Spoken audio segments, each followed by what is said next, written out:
Welcome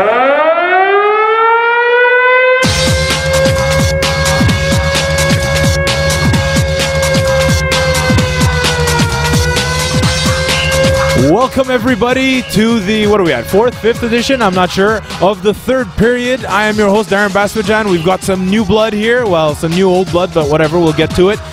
First of all, starting off with the returning member of the panel. To the left of me, we have Vasil, the Bulgarian brute Neshev. I'm going to keep trying to make that stick. And to the right of me, we have one of the organizers of the league filling in for Rehan Sarwar. Yep. Depending on how he does, perhaps permanently. We'll see. I don't know if he wants to either, but anyways, yeah. Sean Guerrero, you guys definitely might know him, seen him out and about. He's obviously very involved in the league as being one of the organizers, and we're very happy to have him here. Thanks for making the time, Sean. We'll see how this goes. One of the great things about having Sean here is he's one of the organizers, so if he says something that's out of line, well, it's not our problem. Me and Vasil did our job. Yep. Email Darren, that's perfect. No, you don't have my email, so sorry, it's not on the screen right now. Speaking of which, let's go to the Twitter handles, which I did a bad job at last week. Let's go to those right away. The official NBHL Twitter handle is at NBHL_official. Yep.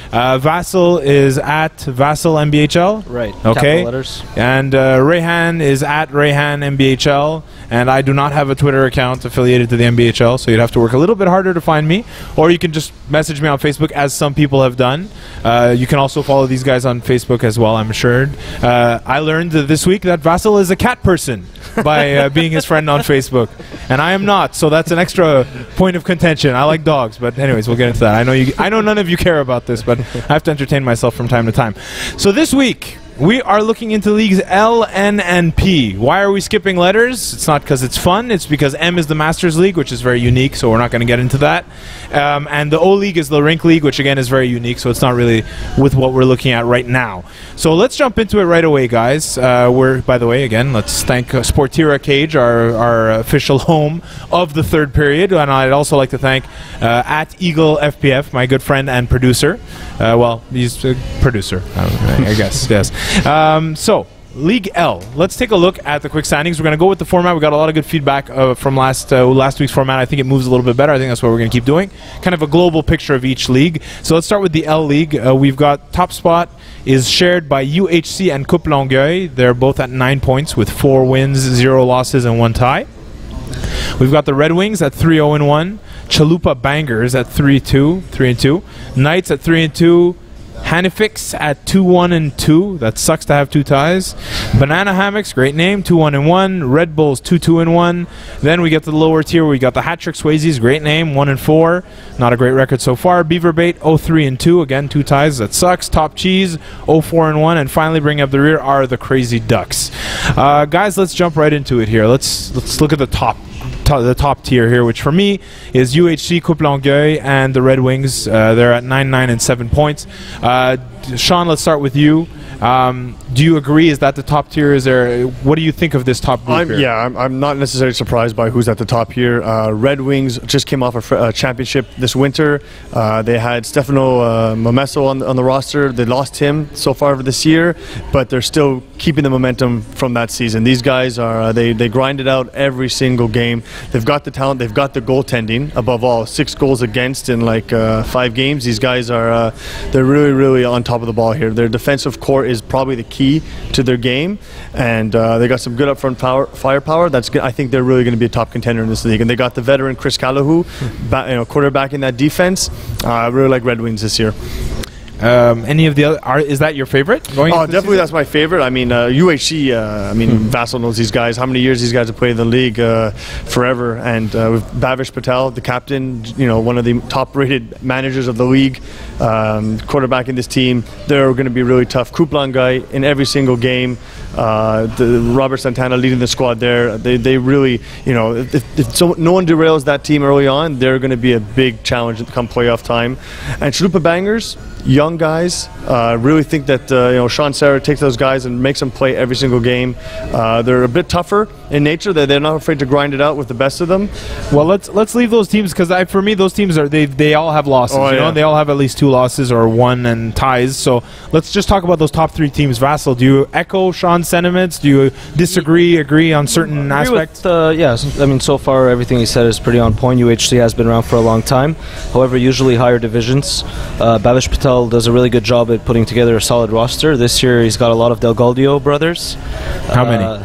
Well, 4. By your count, yeah. One of them might be a cousin. Okay. 3 of them are in the top 4 scorers. I know Marco and Stefan. Alessandro, I don't think I've ever seen play, but he has even better numbers than them. So He might even be made up. We don't know. It might be somebody else just using the name. I don't know. Right, and I mean, they usually have a very strong roster all around. Babish brings a lot of experience and knowledge about the game, calms the game down. He's a really good playmaker, and like I said, they play in higher divisions, so I'm not surprised to see them at 4-0-1 this early in the season. Coupe Longueuil also, well, I guess they have played in this type of division before, but also higher. As you said, Mr. Santana runs the team, and he basically returning roster all the time. In this case, though, they're missing one of their top guns. I'm sure we've spoken about him before, Pierre Coallier, but I guess they're doing just fine without him.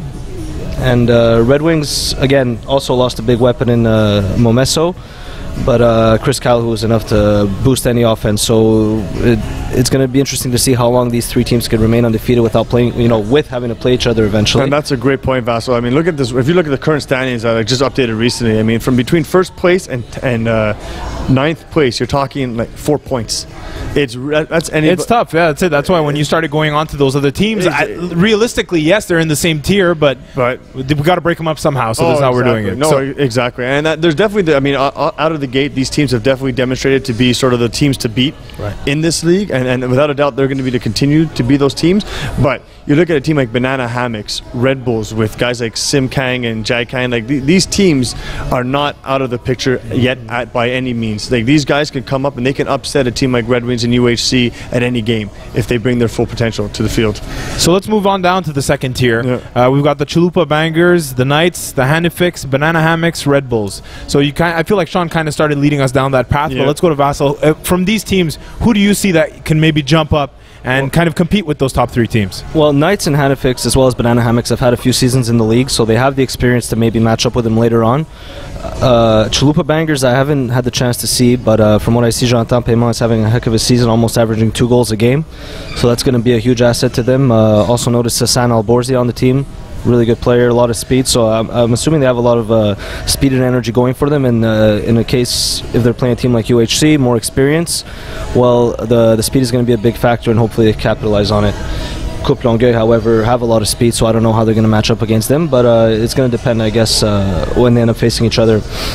How about you, Sean? Any teams from that second batch there that you really see have a good chance of jumping up and competing for the top with those top 3? Yeah, you can never count out Hanifics. I mean, with Hani Abdel at the helm, and you got Julien Belzile, you got JP Dominic on defense. I mean, and the goalie. I mean, these guys, they're a seasoned team. They play a lot of hockey together. You can never discount them. When it comes to playoff time, they're one of the, I mean, I've played against them, one of the worst teams to play in the playoff time, because they can just show up and knock you out cold. And I like Beaver Bait. I know this sounds crazy. I like Beaver Bait. The records don't really show a lot of shots against, and that's a testament to Danny Smith, their goalie. This guy is unbelievable. He took a team, the Shockers, from 0-5 and brought them to a championship. So if the guy like Sam Beauchamp there, you cannot discount Beaver Bait at all. They start gelling and get bodies coming to their games, they could be a very, very sneaky team at the end of the day. Well, again, you're jumping ahead, because now we're going to jump down to the third tier. It's okay. See, guys, I can't help it. Rookie struggles. We're breaking him in here, but unfortunately, he's the organizer, so really it's what he says goes, right? Yeah. Okay, so look, let's jump into that final tier then. Hat Trick Swayze's, Beaver Bait, Top Cheese, Crazy Ducks. You talked about Beaver Bait. You have good expectations of them. Anybody else from that bottom 4 right now that you seek maybe making a push towards the playoffs as the season goes on? I'll say push is going to be tough for these 4 teams. We're not going to sugarcoat this at the end of the day. Hat Trick Swayze's record surprises me. I thought that group of guys, the amount of hockey they've played together, they just don't seem to be able to score goals. I don't know what's going on. I really, really don't. It's a mystery to me. I don't think we could necessarily count them out at this point, but I am surprised by the results this far. Crazy Ducks had an incredible season last year in the level below. I don't know if they lost some guys. eyes, but they definitely seem to be struggling at the early going of this season. It's unfortunate because last year these guys really opened our eyes. They were a tough team to play last year, and Top Cheese, new team, they got to learn the ropes in this league, I think. And you know, and like I said, the Shockers did it. 0-5, won a championship. These guys are young. If they get their act together and figure things out, who knows, right? They just got all your goal here for these teams: make playoffs, and anything can happen. Sure, that's how it goes. Especially, you know, it starts off one game, you know, That's elimination, and then you get that confidence swelling, and anything can happen. We've all been there. Vasil, how about you from that bottom group of Hat Trick Swayze's, Beaver Bait, Top Cheese, Crazy Ducks? First of all, do you agree that Beaver Bait is probably your best bet to jump up, or is there anybody else that jumps up? Both Beaver Bait and Hat Trick Swayze's, mostly because two stellar goalies, Chris Cameron and Danny Smith. But Beaver Bait have the edge with a really elite scorer in the league, Sam Beauchamp. He's in this type of division with this low of a ranking. He should be able to capitalize, and he's already, from what I see, top 5 in scores. He's on 80% of the team's goals. He's going to be the catalyst for them, and if he could have a strong season along with Danny Smith back there, there's no reason they shouldn't climb to the top. And also what Sean was saying about this type of division where just make it to the playoffs and you can make a splash. A lot of these teams, there's 12. There's only going to play each other once. So they might have that one lucky win and going to the playoffs on a, I don't know, 8-game winning streak or something, and then when they play a team the second time around, it's a different story altogether. So in this case, just try to make the playoffs, and really anything could happen, although I see UHC being a little bit ahead of everyone else in here.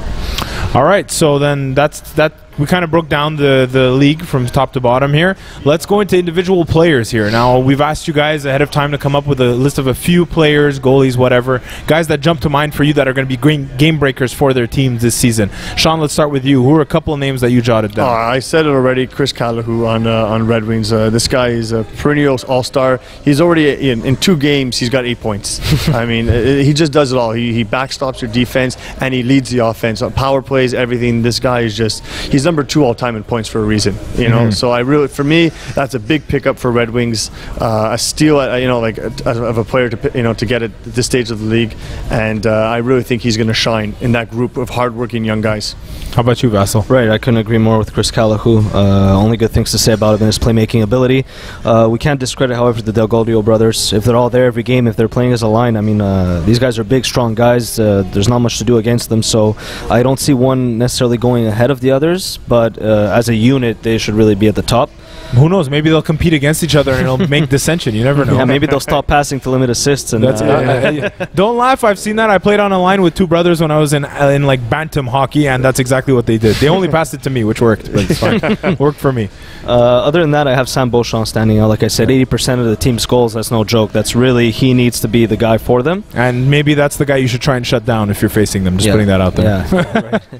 Easier said than done, but you could try. And also for Hannafix, Karim Abdel, I've played against him several times on several different teams. Crazy Canucks. He's really hard to play against, and I see him being as a standout defenseman in this league who could really help Hannafix on the power play and shorthanded. Like he's really just a really good all-around player, and he controls the game back there in this low of a division because he's used to playing higher up. All right, final thoughts on the L League before we move on down to the N. Sean, any final things we didn't address? Anything you wanted to bring up before we move on? No, I think really the dark horse here is Chalupa Bangers. I think Jonathan Paiement, this guy's a scoring machine. I really think that with their youth and a guy like that on the roster, Chalupa Bangers can be one that can overthrow Red Wings and UHC. I think we have to watch out for that. How about you, Vasil? Well, I agree. I haven't had the chance to Jonathan Paiement play, but his stats speak for himself. Another thing I actually want to bring up is Banana Hammocks. With I see them as being the dark horse. They've played a few seasons now. They have a buddy of mine, Greg DeRich, in nets with really good stats right now, averaging, I think he's the 2nd lowest goals against in the league.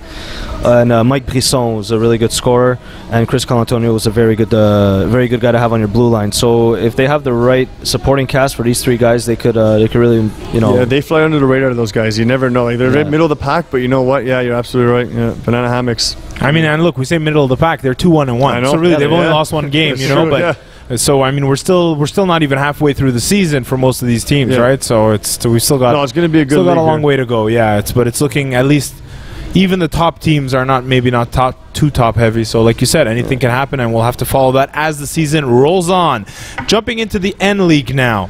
N League, again, this a very close league from what I'm seeing here. I mean, you got a couple of teams that are winless at the bottom, but everybody else they're very close to each other, within at least a few points. Let's start off though at the top. And so the way I broke this down here, so we've got the Punishers at 3-1-1. They have 7 points. They're at the top of the N League. Then we have the Golden Boys at 3-0. The North Stars at 2-0-1. And then after that, we have the Eskimo Brothers at 2-2-1. Usual Suspects at 2-2-1. Ricky Spanish Hockey 2-1. 2-1. Magic Bullets 2-3. Bengals 1-1-2.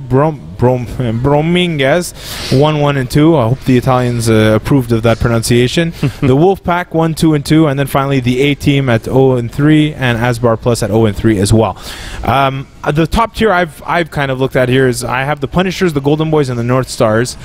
Simply because even though the North Stars are tied with Eskimo Brothers and Usual Suspects at points, they're undefeated. So for me, that makes a difference when you're 2-0-1. Do you agree that those are the top 3 teams, or is there some flipping around you do, Sean? I'm going to disagree. I mean, North Stars, I mean, yeah, that's a veteran team. They recently lost, so that happened, and they're 2-1-1 now. But Eskimo Brothers, man, these guys, they get under people's skin. It's not just a hockey game when you're playing against Eskimo Brothers. You're playing a mental game. They're just in your face. They score almost at will, and then they let you know they scored. So they're a bunch of guys that, like, you know what, you love to hate them. That's a team, the Eskimo Brothers, and that has, like, you know, long-term viability. Like, it just teams lose their game when they play against Eskimo Brothers. They start getting penalties, and then oops, now they're down 3 goals, and they can't claw their way back. I really think Eskimo Brothers is definitely up there in the top tier of that league. Yeah, I agree. They have one of the more dangerous forwards I've seen in the league, Brad Gabor. He usually plays for the Beer Caps. He actually played on that team with his father a few years ago. He started, and his point per game is astronomical. I remember playing a game where he scored 5 goals. So if they have the type of attitude, they get under your skin, and then a top scorer like that, they could really do a lot of damage. And 2-2-2, I mean, they are 2-2-2 with a heavy goal differential, and they're looking real good so far. How about from the rest of those teams that are in the top tier? Is there a team that you see that maybe it's a false start, like it looks better than it actually will be by the end of the season, or are these legit top contenders? I'm curious to see how Golden Boys hold on to it. They came out of the gate like who's the one that won the Triple Crown? They out of the gate hard. American Pharoah. That's it. And can they sustain it? Can they sustain the momentum they managed to generate this early on in the season? Other teams are noticing these guys right out of the gate. Other teams are like, who the heck are Golden Boys? These guys play like they've been playing together forever, but that's it. Once teams figure out the magic formula to play against them, you got to play a bit more defensive. They run a lot. Will that start to open up some cracks in this apparent juggernaut right off the bat? So I'm curious to see how these guys do down the stretch. How about you, Vasil? I think there's a really big X factor in that, and his name's Frank Manganello. He's on all 11 of the goals that they've scored so far in 3 games. Yeah. He's an elite player. But if you could shut down Frank, though, that's the thing, right? That's how it's you have to be careful about that. But they have other weapons. Stefano Yaniro, who I saw play this week, scored a beautiful goal against the Benchwarmers. He's good, man. He's very quick, very athletic, good shot, good hands, and very good hockey awareness. These guys have played together for the Potatoes in the past, a much higher division. So that tandem of 1-2 should be able to, make a fool of any defensive pairing out there in this division. Now, we've exposed them now, though. The answer to those two is speed. If you could contain their speed, you might have a chance. Yeah. But we'd have to see how the rest of the team does. I see a few good names, a few guys putting up good numbers, but I mean, if those two fall off later in the season, then it might be a closer race. But if they keep excelling the way they are, I don't see many teams being able to slow them down. Okay, but guys, right now the Punishers are in the top spot, and I haven't heard either of you mention them. Are these guys paper champs or what? No, I love the Punisher. I mean, I've known Punishers for years and years and years. A lot of friends on that team, so I'm a bit biased, but they're always in the race for a championship. These guys, they've got Pat Normand, just an elite goal scorer. He's got magic hands, this guy. Not the greatest in speed, but if he's in front of the net, 10, 15 feet out, it's almost going in all the time. Scotty Evans is one of my favorite players in the league. This guy has a great playmaker. Oh my God, yeah, he's really, really strong. And Sanja Galati, the goalie, has played the best hockey I've ever seen him play. A very good friend of mine, and he really, really has stepped up his game the last year or two. And if he still plays this well, they're going to be really tough to beat. Yeah, you've played with him quite a bit over the years, I've noticed. They also have Steven Lipkowitz, really good player, speed, hands, really good shot. The thing about the Punishers is, yes, they're looking really good. They played in a higher division last year, so I'm thinking that they're kind of still using the momentum they had from last year, but once the other teams catch on to the fact that they're used to playing a higher level, they might elevate their game to match the Punishers. I guess we're going to have to wait and see. Well, what was fun about those guys was their game. I watched their game against the Eskimo brothers, right? And the Eskimo brothers derailed them. It's a lesson in on how to take on these guys, and they just got under their skin and their game disappeared. Like, Scotty and Steve were just invisible in that game after, and they got to Sanjay. And if that's what it takes to be Punishers, the Eskimo brothers figured it out, and that's why it's going to take some work for these guys to keep on the top. Yeah, definitely a lot of work because, like I said, the bar is a little bit lower for them because they played in a higher division. So they're already, they're not looking to elevate their game; they're looking to maintain it, as opposed to these guys playing against them that obviously going to have to really step it up. The bullseye's on them at the end of the day, right? Yeah, they got the big fat target on their back. Exactly. Especially at number 1 right now. Then we jump on down. We had the Eskimo brothers. You guys talked about them quite a bit. Usual suspects: Ricky Spanish Hockey, Magic Bullets, Bengals, Brominguez, and Wolfpack. That's kind of the middle area. They all have either 5 or 4 points. From these teams here, obviously that's a big grouping there. But are there any teams that you're surprised by that they're at that point? Put aside Eskimo brothers since you already mentioned them. But I'm saying any other teams that surprise you that are here or that you think are liable to contend? I'm thinking Ricky Spanish Hockey, actually. I think they would be mentioned with the top if they had played more games, just like the Punishers. They only have the 1 loss, and I'm assuming it was against Golden Boys or North Stars. Young guys, team run by Julian Fierro. Really good defenseman, but has a really good offensive upside, really fit, and he could intimidate other big forwards by rubbing them out without getting a penalty. I've noticed that he's actually really good at taking the body, making sure he's there, but keeping it clean. So if he could run their blue line to a point where they can contain guys like Frank Manganello, Stefano Ianniro, then they should be able to contend with those top 3 teams that we mentioned before. I'm a bit disappointed in Ricky Spanish. These guys came from a higher league last summer. That was their first time in the league, so I get it. There's sort of like a learning curve that they have to go through. But I thought in this level, this game suited their style, which is a lot more running, a lot more pace to the game. You're right, Julian's. He's one of my favorite players. Julian's awesome, and he's versatile. He can play forward, defense. He does it all. But I just expected a little bit more out of them right now. I thought I had them up above 500, in the win columns. They are. They're 2-1 right now, sitting at 2-1. When they 2-1, I thought they. I have them at 2-2. You might have a more updated. That's it. Yeah. So that's it. So that's surprising. I would have expected them being 2-1, 3-1. Because of the group of guys that they have and their youth and their athleticism. So I'm expecting Ricky Spanish not to continue this. I think they're gonna be one to potentially move up, and I think North Stars, if things start to get rocky for them, they have a potential to slip. Now, Nick Cinquino, the captain, this guy has been around the game a long time, so he won't let that happen. He's very, very active in managing his roster, keeping the guys, pumped up to come to the game and play. But they're a bit older. We're going to call a spade, that they're going to have to adjust their gameplay against these younger teams to make sure they don't get exposed because of a bit of lack of speed. You know? They did play against Ricky Spanish last summer in a higher division. They were both in the bottom half, if I'm not mistaken. Yes. Well, North Stars ended up making the playoffs. They had a few ringers at the end. We ended up playing them in the first round with bench warmers, but they finished, I think, 6th, so maybe 5th.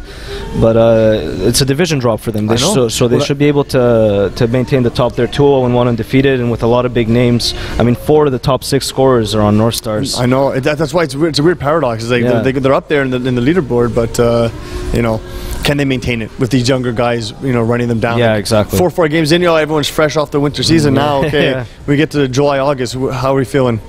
All right, so beyond that, anybody else that jumps out quickly as we move along? Bengals. Right. Monrai. Yeah, oh my God, what a player. And alongside Ricky Modi, it's these guys to watch out for sure. Big time. All right, then bringing up the rear, we've got the A-Team, which I like the spelling there. I see what you guys are doing there. And Asbar Plus, a team I recognize. I think I've played against in the past with a few of my teams. So they're both winless at this point. Yeah. Any big shockers for you? Asbar Plus, complete shocker for me. These guys just came off a championship in the winter to start. Maybe they're suffering from what's the hangover effect of a championship. Maybe that's what's going on with Asbar, but you cannot count them out. I don't know if they're going to stay at the bottom of the pack here. I may be mistaken, but they had Alex Lutfi, right? He did. Okay, so I'm guessing that he's not there this year. Seeing only their 2 goals in 3 games. Yeah. Alex has doubled that on his own. But hot off a championship, I'm sure they're not too worried at 0-3. Yeah. I mean, it's not too late to make some adjustments to the Exactly. No, that's Bring in right, a few exactly. ringers. Bring They in a don't few- seem mismatched by that much in this division. I mean, the top teams are really good, but I mean, there's 3 points separating first and 10th. It's a know. very tight division. nice. If they could beat some of those lower teams, then you know they could beat the top Yeah, they're teams really as well. not that far out. Yeah, not so that maybe far they're out. missing that one big forward to That's it, replace the one guy, Phil yeah. and Alex's shoes. Well, I don't know anything about them, but I'm rooting for the A team just based on the spelling. Guys, let's jump into the players now. Some quick thoughts, some game breakers. Anybody that you mentioned a lot of guys there, so if you don't have to repeat the same territory, but if there's anyone you didn't mention yet that you want to get into. I think Pat Normand Punishers. I mean, this guy's just a scoring machine, and I really think that he has a chance to lead Punishers to a championship again. But I'm going to go with Mike Brisson on Bromingas. This guy is just an elite hockey player. Comes every game, and he's a scoring machine. If he's in tight, his snapshot is deadly. So I think that's a team that can be really dangerous if Mike Brisson is playing at the top of his level. Yeah, Brominga's quick team. Mike Brisson, really good scorer. I'm actually going to pick them as my my dark horse because Okay. much like the Banana Hammocks, it's a very similar roster. Mike Brisson, Chris Colantonio, and a big name to watch out for who's playing defense. Doesn't usually Eric Larson. He's doing really well this year. Yeah. I have him as I would assume he would win the Norris looking at the other defensemen in this league. And we didn't say anything about them because they're sitting at 1-1-2, but I see them just like the Banana Hammocks. They're lower half of the standings, but a lot of experienced guys that play together, and it's a very similar roster, both teams. They're a playoff team. Both Right, teams are right. they sit middle of the pack, but then come playoff time, there's just, oh my God, where did Yeah. these guys come from? You know, Yeah, they 'cause just they play so elevate their much. game. Yeah, They're a they- team that just elevates their game come playoff time. But I mean, we can't ignore Frank. You know, at the end of the day on Golden Boys, Frank's and Stefano, God, these two guys are some of the elite players. in Yeah, this I have Frank winning season MVP easily. He's a cut above everyone else in this league. But also contention for the Norris had Inshan Ali for Wolfpack, who I also haven't said much Yeah, about. that's true. I heard Yeah. he's playing defense. He's a really good scorer, but I guess they're utilizing his playmaking His abilities hockey from the blue line. sense is so good. You His know, touch he's on the just- ball, his he's touching shot, the ball, he everything. sees everything. I've actually played with him as well, and I agree with you 100%. He's just a guy who you look at him and you're like, this guy can't Yeah. be that good, but Yeah. like he always wins the battles. He knows Yeah. how to position himself. Yeah. He That's really how I knows how to strategize compete. my game. You know, I make guys look at me like, yeah, I can't. Yeah. No, but yeah, Inshan, good catch. As opposed to me, who they look at and they say he can't be that good, and I'm not that good. All right, so let's jump on down to P here as we move along. A bit of a smaller division, only 8 teams in the P here. We start off with the Boys, who are 5-0. IGA Dorval, who are at 3-1-1. Montreal Royals at 3-2. Die Hard Hockey Club 2-2-1. La Brigade 1-2-2. Backdoor Bandits 1-3-1, Broad Street Bullies 0-4-1, and Relais at 0-5. Now again, some of these standings might have changed, or we're as up to date as we can be. There's At up this to date point. as it can be right now. They're That's playing it. tonight, so That's it. So I mean, sorry, if these change by the time this comes out, it's we're not doing it on purpose. Let's jump. So for me, again, I'm the cutoff line I'm putting is the top 3 teams. So I have the Boys, IGA Dorval, Montreal Royals. Thoughts on this top grouping here? I'm going Montreal Royals. These young Anthony Russo leading the pack here. These guys are good. I've seen them. They bring a lot of guys to the game, so they have no excuse to get tired. Young and a lot of you got to make this happen. So my eyes are on Montreal Royals to really be. So why are they 3-2? If you're, is it just you think that they haven't gotten where they need to get yet? Yeah, new team. They probably a lot of soccer players on the team, so they have to learn the ropes of like. I hate you, soccer players. I hate you all. They're devil, man. They're With your just- flimsy shin guards and your. I'm just kidding. I'm kidding. that's it. I have some on my team too. They're dangerous. Once they figure out some of the nuances, gaining the zone and figuring that stuff out, they're dangerous. And they start to show that in their last 5 games, they're 3-2. So they are showing that tend to be winners as the season goes on. I feel like yes, as a young team, they're gonna have a lot of hard-fought battles and maybe not have the experience to go over the hump in certain games. So that's why they're gonna have a few losses here and there. But athletically, I know one of the guys for a long time, Marco Carnuccio, played soccer with his older brother. So these are all high-level soccer players, from what I would understand.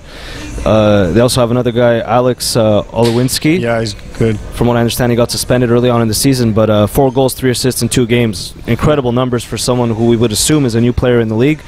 Obviously, they're going to have a hard time against teams like IJ Dorval and Du Bois, who are pure experience, but when they're playing top speed like that, with all that energy, they should be able to compete with them by the end of the season and maybe do some damage in the playoffs. And he's getting those points on like 4.5 forward lines. You know what I mean? Yeah. It's not two lines of 3. It's not 2 lines of 3 here, right? So he's producing with less ice time or playing time than most guys. How about the boys and IJ Dorval? Again, you guys mentioned experienced teams. The boys coming out really strong out of the gate. They're 5-0. Is that more of a case of just favorable matchups, or are they the real deal? Not at all. That is a case of perfect management. Yeah. Mr. All-Time goalie leader Jeff Howell is putting together a heck of a roster. I wouldn't be surprised to see them go 13-0. They are the top 2 scorers in the league with 2 guys I've never even heard of before, Curtis Cournoyer and André Ouellet. These guys are averaging well over 2 points a game right now. And then the defensive core they have with Tasso Adamakopoulos and Tim Beck, both I would say would be the Norris Trophy candidates even this early in the season. It's a really good experienced few Hall of Famers on this team, eh? Few, yeah. Only the majority of the roster. And also, I mean, Jeff Howell's in nets. You put him in a division like this, he's seen every type of shot come. He knows how to play. He might have a hard time with the young kids that aren't used to scoring like traditional goals. They're going to have weirder plays because they're not used to the league that much. So he might have a bit of a harder time with that. But when he's playing against veteran teams like IJ Dorval, he's putting up really good numbers. And for me, like IGA and Du Bois are like a contrast perfectly, because Du Bois well balanced. They're superstars. Yeah, obviously Curtis and Andre seem to be emerging as that. But overall, when you look, you look down their bench, like Jesus, where's the weakness? I don't see one. There's none.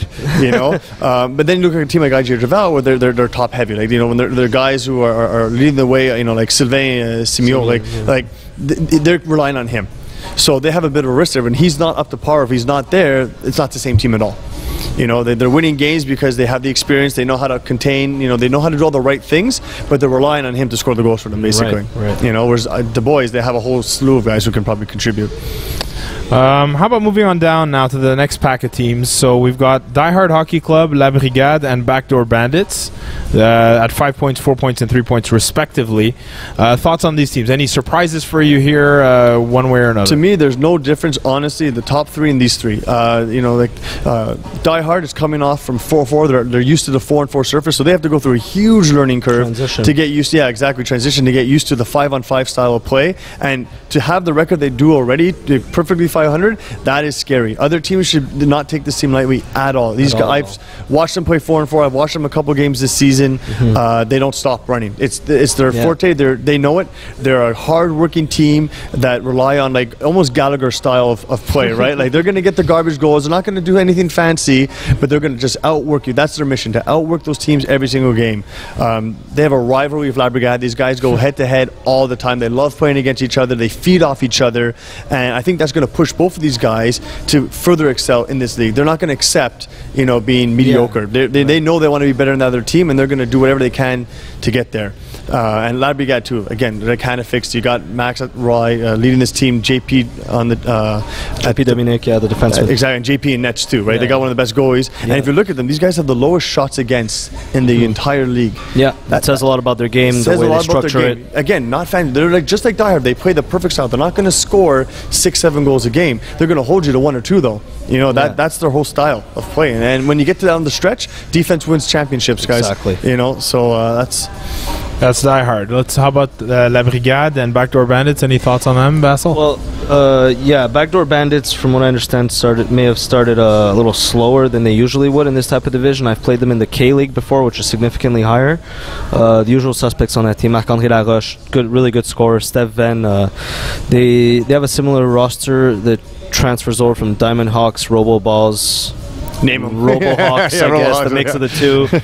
Racers, a few guys really that just play all together all the time. So seeing them this low, they're definitely a team to watch out for, sitting at 1-3-1. With Marc-André Laroche yet to wake up this season, I'm suspecting he's going to end up with doing much better than. In fact, I think it's the only time I've ever seen him under point a game. He has 3 points in 4 games. That's not Mark. So I mean, he's gonna explode, and they're gonna climb the ranks soon. And they've been down, and they've been here before. I mean, with that group of guys, Matt Lafleur, he knows this game. If he's down, he doesn't quit. He does it. They ride out the wave, and then they start slowly building, these little wins, and then boom, lo and behold, they're at the top of the standings, right? Like this is not their team, 1-3-1. All right. Well, then finally bringing up the rear, we've got the two winless teams, Broad Street Bullies and Relais. 0-4-1 and 0-5 respectively. Do you see these teams kind of jumping up? I mean, they're not that far back, but they're going to start losing ground if they don't get it together right now. 100%.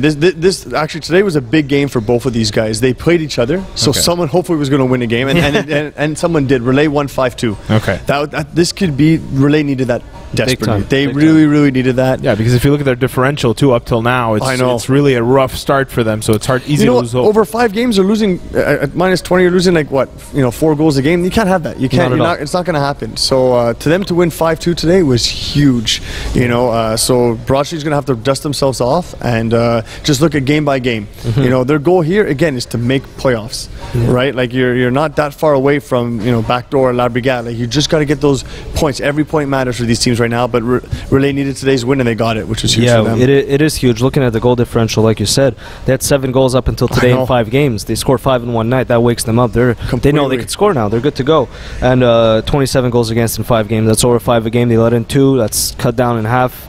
That's the kind of thing you need to get you going, and all of a sudden they're sitting at 1-5. They passed the Broad Street Bullies. That that was their big matchup, and now they're just 1 point behind the Backdoor Bandits. And I'm sure if they get 1 or 2 more games like that, they're going to get enough confidence to be able to keep up with the other teams. And that's a new team. I mean, every new team. We looked at the other leagues. When you see new teams, you struggle in the beginning. It's how you handle that initial adversity really dictates the course of the rest of your season. Are you going to step up and overcome it, or are you going to give up? And obviously Relais said today we're not giving up. Exactly. So yeah, go ahead. I was going to say, I'm sure you could agree, Darren, one of the hardest transition, 4-on-4 to 5-on-5. It's really rough. It's really rough. I mean, we started off 5-on-5, went to 4-on-4, came back to 5-on-5. It's always an adjustment. It's such a different game. Completely different game. Speed is a much bigger deal in the 5-on-5 for me. Cardio is ridiculously important there. It's probably the most important thing. So I think fresh legs, young legs, and a deep bench go a long way. Yeah, and that's where Broad Street has an opportunity. They're young. They're new to this. So if they just keep going and keep pressing the gas pedal all the way to the metal, like it's not over for them at all. No, it's way too early for it to be over for anybody. But given the point structure and where they're at right now, they need to start getting things going. They need to wake up. That's for sure. So it's. I mean, like for Relais, if they lost this game, then they would be 3 points back. Now it starts getting critical. So it's good that everyone's still alive here. It'll make for an interesting finish. Yeah. Let's look at some names here. Potential top MVPs here, or top players that you guys maybe not have mentioned yet that you'd want to get to. Vassal, let's start with you. Really impressed so far with Thomas Bailey, 8 points in 5 games. Like we said, transition from the 4-on-4 to the 5-on-5. Another thing we forgot to mention, there's no offsides in the 4-on-4. Your game structure is completely different. You don't need to back check. You don't need. There's only like the rare icing from behind the goal line. So it's a completely different game. The fact that they're, like we said, 500 and have a guy that's putting up really good numbers so far, I'm hoping that he'll be able to elevate even more and potentially come up as one of the top 3 scorers in the league, and that's who I would look out for as far as forwards. And I mentioned it before on defense, Tasso Adamakopoulos and Tim Beck for the Piranhas. I mean, they're going to help Jeff win the best goalie again. Not this time. I'm telling you, La Brigade's JP Beauchemin. I've seen him in action. He is the captain of the team on the surface. When I've seen him call timeouts, get his team pumped up, and come back. I mean, they've had so many finals opportunities, this team, and they just fallen short. This could be the season, and it's going to be JP who's going to bring them to the top. I think JP he's like the most valuable player for his team in this league. He really is the dictator of whether or not La Brigade is going to be successful or not. So are they maybe a bit of a dark horse pick for you guys? I wouldn't even call it a dark horse. It's an understatement. They really are a contender. It's because of the makeup of that team with JP at the back. You described it perfectly. They only have 1 more goal against than the Piranhas do in the same amount of games. Yet their record is completely different. And it's the shots against. It's a big factor. I guess they're really just going to have to hope to start scoring a bit more goals, and it's going to be a huge deciding factor for them. And I agree that dark horse is a bit of an understatement.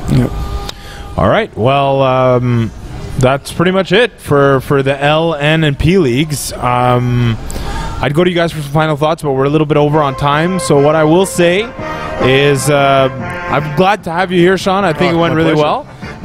I like having an organizer here because I like to see, is there any news you'd like to drop on us? Anything breaking? There are rumors of a website at some point. When can we expect this type of thing? I'm putting you on the spot here. Putting me on the spot. We did not discuss this ahead of time. No, this is out of the blue, but yeah, I'll take an opportunity. We are working on it.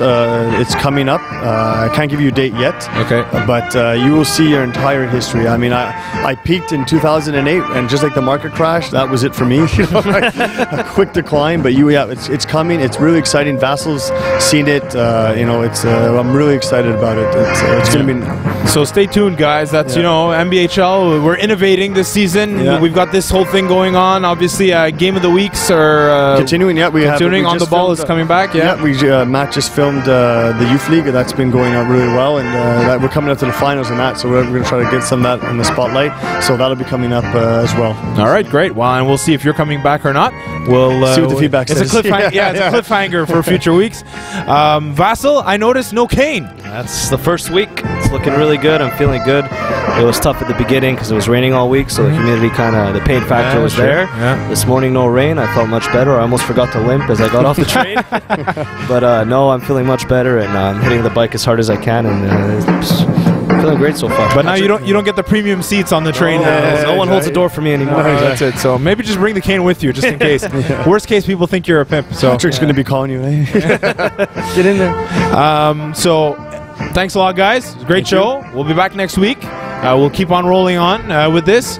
Vassal, thank you very much. At Vassal NBHL. Sean, thank you very much. At NBHL_official. Yeah, that's me. Rayhan, you're fired. And I'm Darren Basmajan, your host. Thank you to Eagle at Master Control, and thank you to Sportiera Cage. Thanks to all of you. Keep the feedback coming. We appreciate it. I got a feedback from one of my friends who I've played with in other leagues, Alex Angeletti, who told me I don't mention him enough. So Alex Angeletti, there you go. I just mentioned it. And that's it. So thanks a lot, guys, and we will be back next week on the third period. But until then, can you take Rayhan's spot? Say goodnight to anything. All right, good night. Good night to who? Oh, NBHL. Yeah, good night, everyone. We're gonna have to work. We'll work on this. Yeah, where's the cue cards? We'll work on this.